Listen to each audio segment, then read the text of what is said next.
The offensive had stalled, and attempts were made to continue it by sending new regiments forward.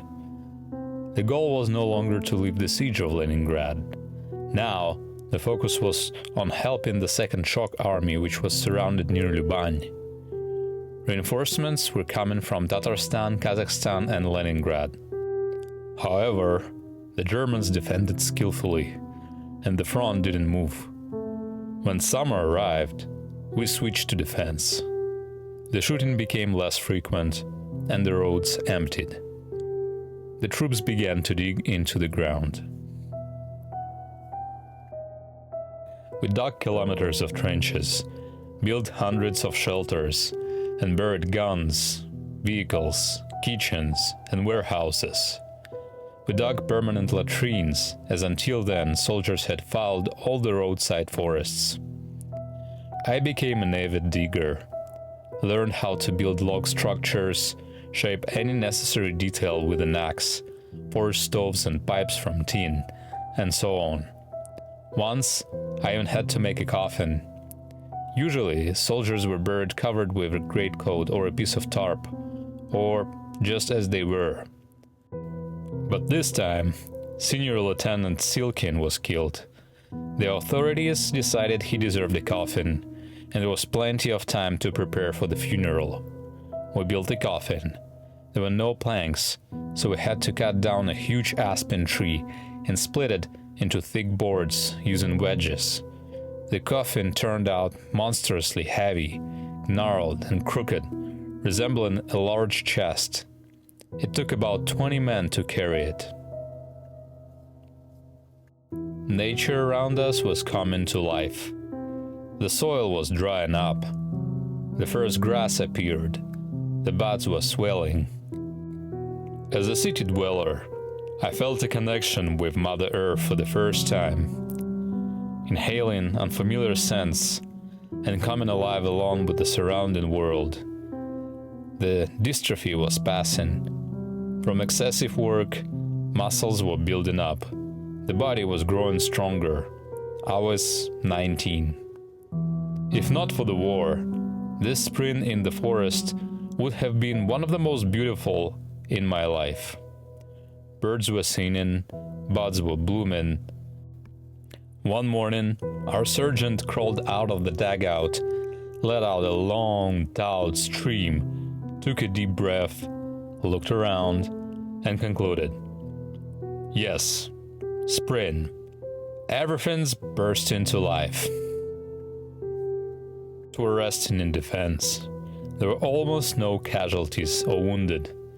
Training began, and they even started showing movies, using large dugouts for this purpose. At one point, a lesson was dedicated to studying the pistol. While disassembling it, one of the lieutenants accidentally fired into another's stomach. The bullet got stuck in his intestines. We immediately loaded the wounded man onto a truck and drove him to the hospital, holding the stretcher in our hands to minimize shaking. But an hour's drive over the log-paved road shook the last remnants of life out of the poor lieutenant's body. On his grave, as was customary, they wrote, "Killed by the hands of fascist invaders." His surname was Olenik. Wave houses were built everywhere, and finally, we got rid of the lice. Not all of them, of course, but the myriads that had plagued us during the winter. Now there were only 2 or 3 lice per person, which was tolerable. Every morning, we would catch them together, lining up in a clearing. In official documents, that was called checking for Group 0. Everything was kept secret from the enemy. Everything was a military secret. The nights have grown shorter, and in the twilight, one could encounter strange processions on the roads, reminiscent of the famous painting by Peter Bruegel. One soldier would slowly lead a line of others. With a large stick, he would feel his way, while the rest walked in a single file, holding tightly to each other. They couldn't see anything. These were victims of so-called night blindness, acute vitamin deficiency, in which a person loses vision in the dark. I went through this too, but the disease didn't progress beyond the initial stage. My field of vision merely narrowed, and I could only see 2 small areas of the terrain directly in front of me.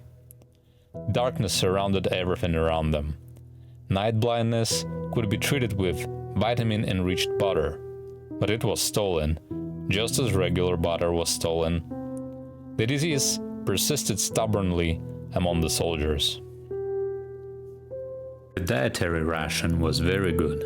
The daily allowance was 900 grams of bread in winter and 800 in summer, 180 grams of grains, meat, 35 grams of sugar, and 100 grams of vodka during battles.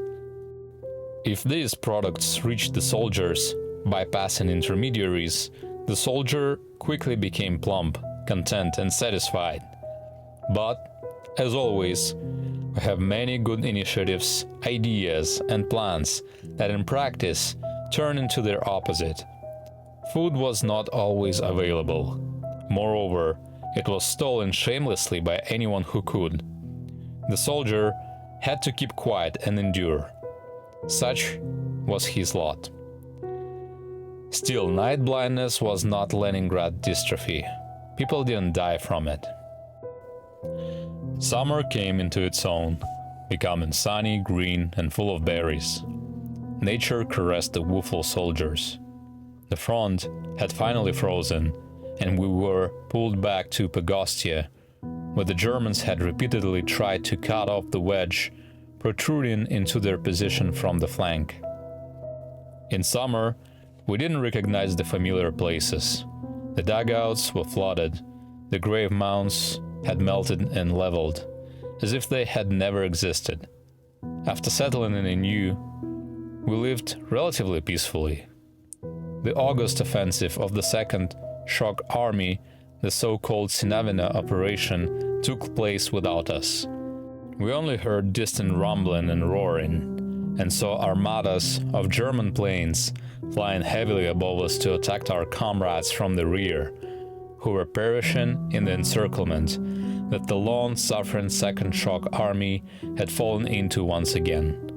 Later, rumors reached us about the defeat near Sinavina.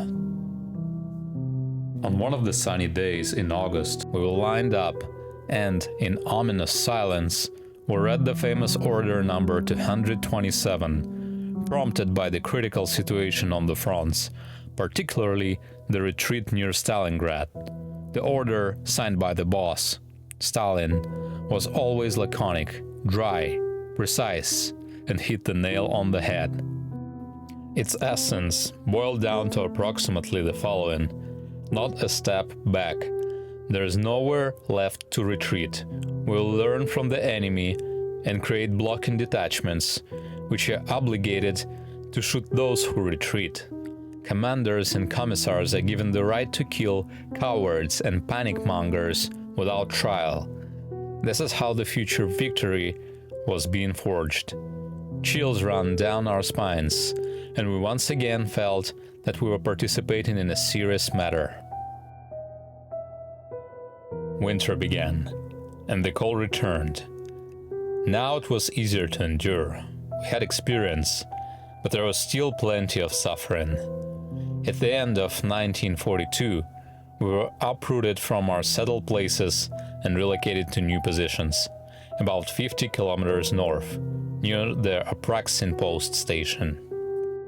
We settled on the banks of the Nazia River. Our guns were to fire at the villages of Sinavina, Gaitelova, Tortelova, Voronova, and Kruglaya Roshcha, and other famous places on the Volkhov front. All of these are as memorable to me as Pogostye. This is where my happy youth was spent. The trees on the banks of the Nazia River were mutilated, the ground was covered in craters. Through the thin layer of snow, blown away by sharp Ladaga winds, numerous shrapnel pieces were visible. Along the road, there were dozens of graves. These were all traces of the August operation, which began and ended right here. A clearing with high-voltage power transmission poles extended deep into the German positions. The offensive had gone along this clearing. Now we were to repeat it, but somewhat more to the north, and break the blockade of Leningrad. For now, preparation and reconnaissance were underway. It's very unpleasant to sit in the wind at a height of 30 meters above the ground on top of a metal high-voltage tower. The wind pierces through, the tower vibrates, the height is terrifying, it makes you dizzy. And the Germans keep shooting. The bastards know where we've climbed. We shielded ourselves from the wind with plywood and tarp, and sit, observe, pinpoint German batteries. Troops are accumulating all around. Among them is a ski battalion that has made a multi-kilometer trek from the railway station. The sweaty men were placed on a bare hill in a fierce wind for the night, and the frost was almost 25 degrees below zero. To keep warm, the skiers made small fires from their skis and poles. I welcomed the new year of 1943 on duty, standing guard in the frost by the dugouts. I was happy. I had just received a package from Stalinabad, where my miraculously surviving family turned out to be. Among other delicious things, in the package was an apple, frozen as hard as a stone. It emitted an unimaginable, magical aroma, which I was savoring, thinking little about the Germans. At 12 o'clock, everything around started thundering and booming. This was the usual New Year's celebration, with shooting into the air, launching flares, and drunken shouts.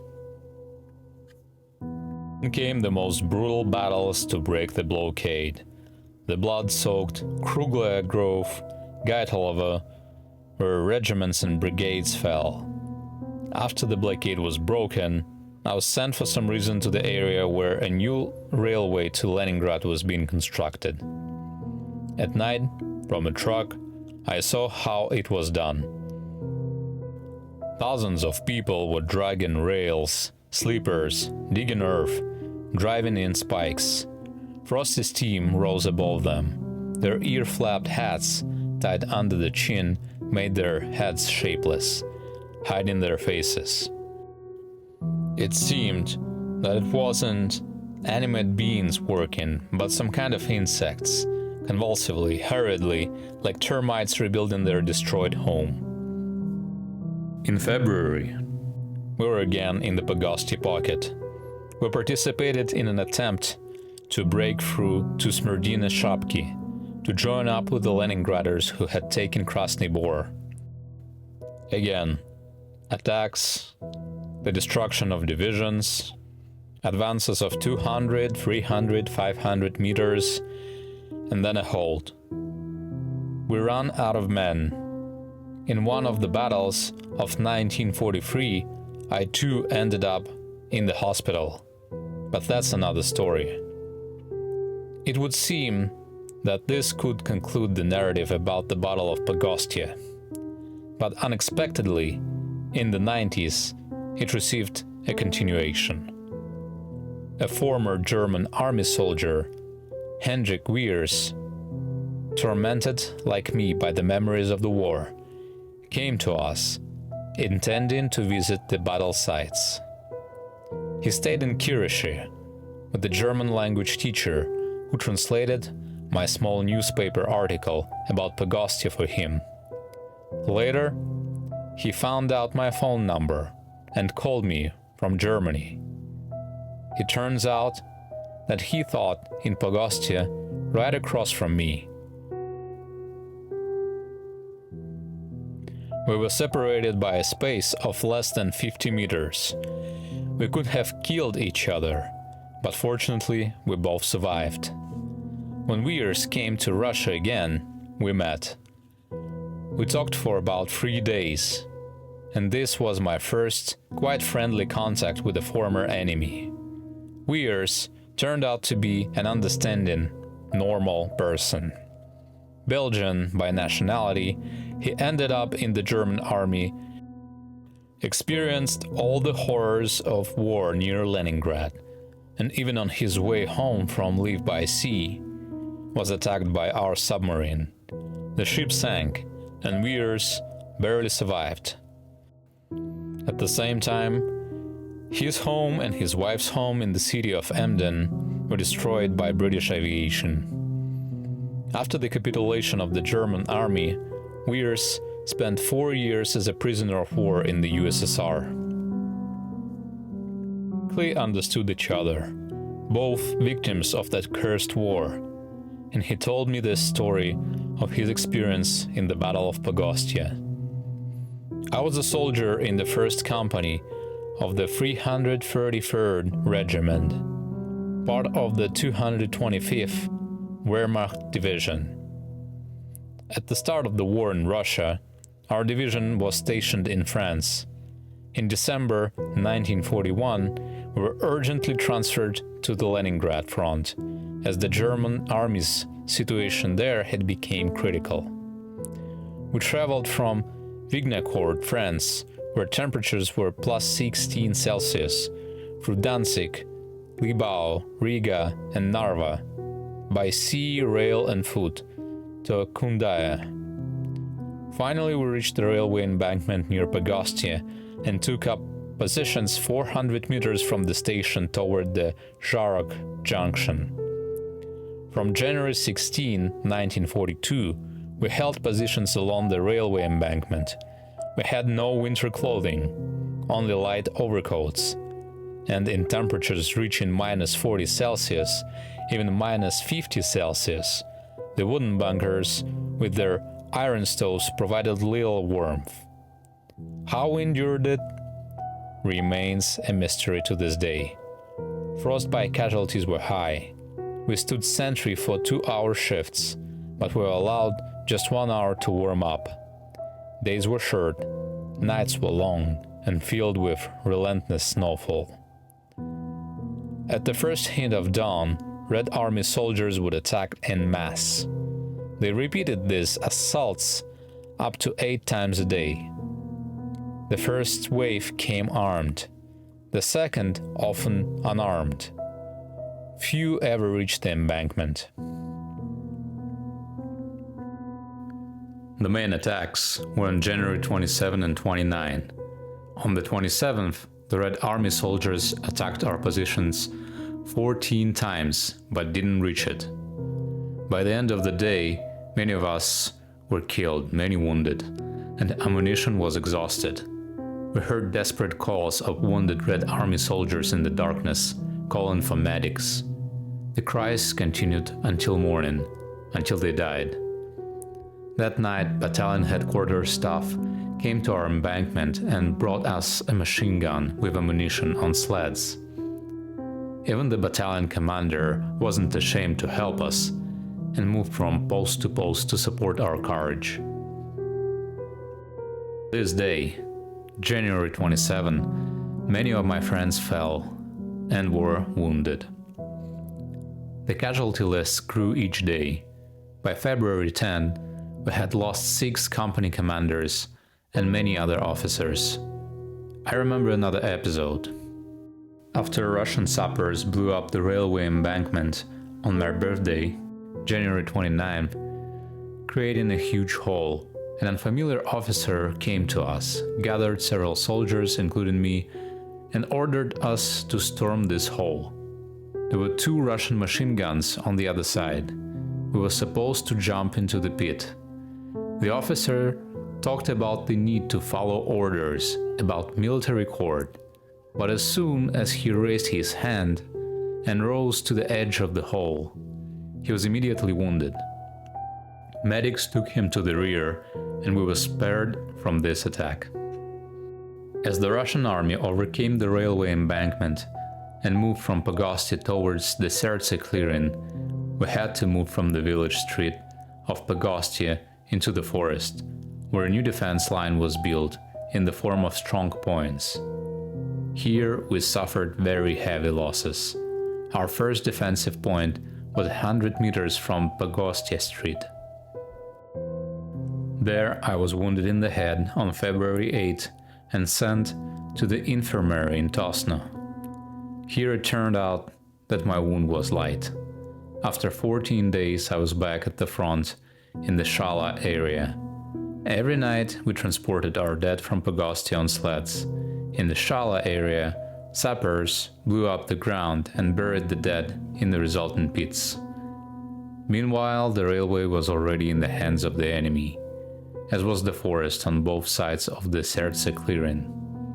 We built a new position there, between the road and the embankment, from which we repelled attacks by Russian tanks and Siberian units, very well equipped for winter conditions. Since we had almost no anti-tank weapon here, we were forced to retreat with fighting towards the village of Kondua. By that time, almost no one was left from our company. Cut off from the battalion, we had to fight for our lives. Ammunition and food were running out. We had to search for food in the backpacks of fallen Red Army soldiers. We found frozen bread and some fish there. The situation for us was extremely bad. Still, we had an 88mm gun with shells, and this somewhat deterred Russian tanks. We lost track of time. The terrible frost made our wristwatches stop working. Finally, to our joy, a German plane discovered us, and then, at night, help came. A tank. This tank broke through a free passage and freed us, about 30 people, from the encirclement. In early March, we retreated to the Serce clearing and settled in a small forest on the road from Pogostye. A Russian tank appeared. It fired from its cannon and machine guns and chased individual soldiers, while we, lying motionless on the ground, watched this game until the tank ran out of ammunition and, turning around, moved towards Pogostye. I remember well how once in a small forest on the road to Pogostye we encountered so many dead Russians that we had to go around them, turning aside. Later, on the road from the Serce clearing, about 2 kilometers from Konduya, we again encountered many fallen enemy soldiers.